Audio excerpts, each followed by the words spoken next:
and welcome to Cinematography. I'm Perignon, and sometimes I like to pretend I'm a pirate searching for booty on the open seas. Yet it sounded a lot better in my head. Here's a question for you. What do Georgiana Brewster, Clea Duvall, Laura Harris, Josh Hartnett, Salma Hayek, Sean Hatosi, Franca Jensen, Elijah Wood, Usher, Bebe Neuwirth, Robert Patrick, Jon Stewart, Piper Laurie, Christopher McDonald, Daniel Von Bargen, and Robert Rodriguez all have in common? Well, besides the fact that most of them haven't made a good movie in over 10 years, they were all a part of a little project called The Faculty. Yes, this little treasure from the late 90s suffered from the who's hot right now movie-making style. Nearly everyone associated with this film was coming off a recent money-making project that had boosted their popularity to its peak. So the bigwigs at Dimension Film figured putting all these people together would have equally big success. And they were right. The movie made more than double its production cost, and like many others back then, I actually enjoyed the film.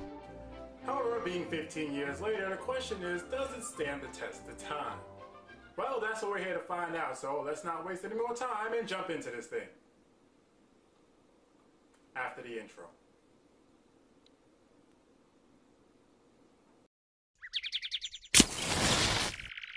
All bets are off!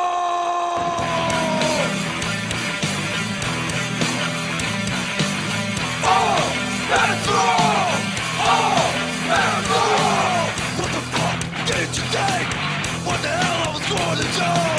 Every time I stand in front of you, so you don't have disrespect.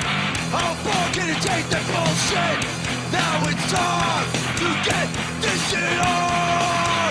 Oh, that's wrong. Oh, that's wrong. Oh, that's wrong. Oh, that's wrong.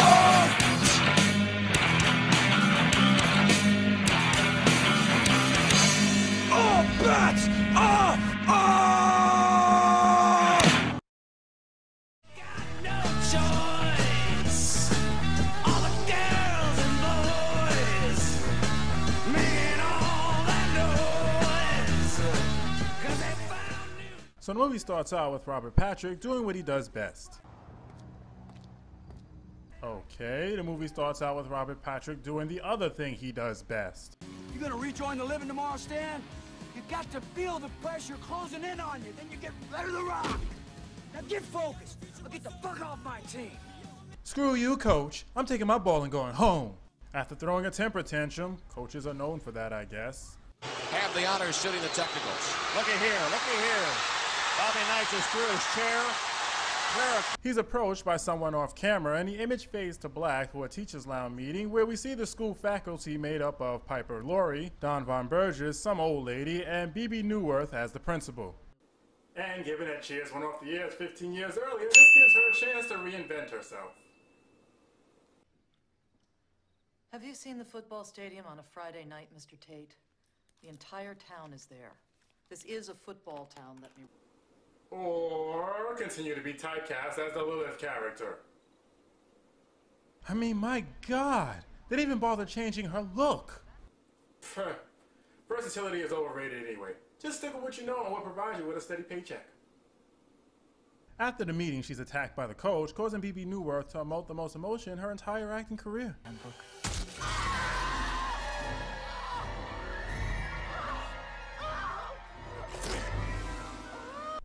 I give it a 7.8. There's a chase scene through the school in which Bebe Neuwirth escapes Robert Patrick and thinks she's safe when she's killed by Piper Laurie, which is rather symbolic since her performance has been lifeless since 1982.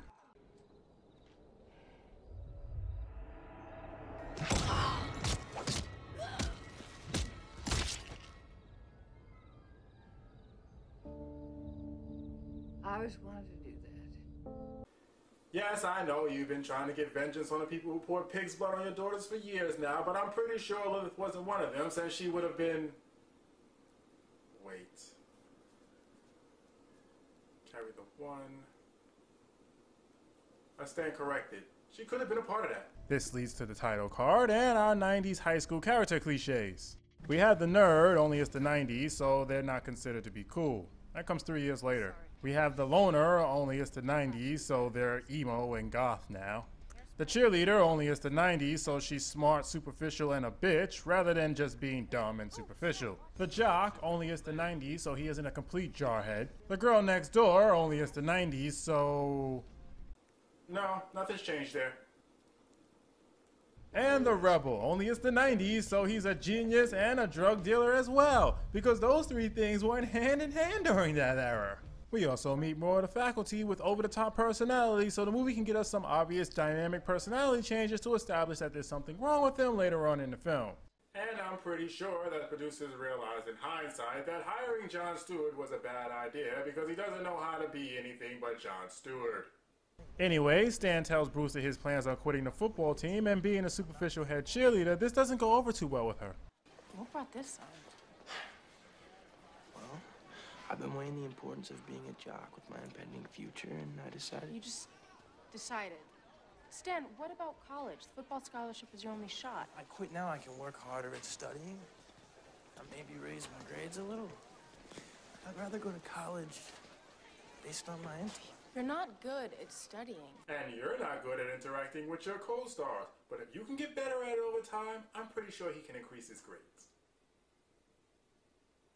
Seriously, I keep wondering what the hell is so unappealing that she keeps turning away from his face. You'd think someone gave him a dirty Sanchez right before filming this scene. So after shallowly tying all these main characters together, we finally get to the plot of the story. Aliens. Elijah Wood finds some kind of strange organism on the football field and takes it to Jon Stewart, his science teacher. While studying this thing, hey, I forgot Usher was in this. I mean, it's not like he actually serves a purpose. He's here strictly for females fan service. Nice. Anywho, while studying the thing, they accidentally spill water on it and it starts to move. Stewart comes up with the bright idea of submerging it in a fish tank, which brings it to life. He then quickly discovers that when dealing with an unknown species, placing your hand within striking distance isn't the smartest move. Fuck! God damn it!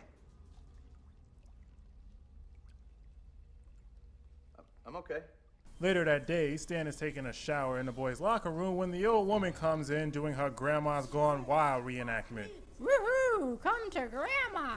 You know, originally I was going to use a Mae Young joke there, but I thought better of it because it's one of those things that will stick in your mind forever and give you never-ending nightmares.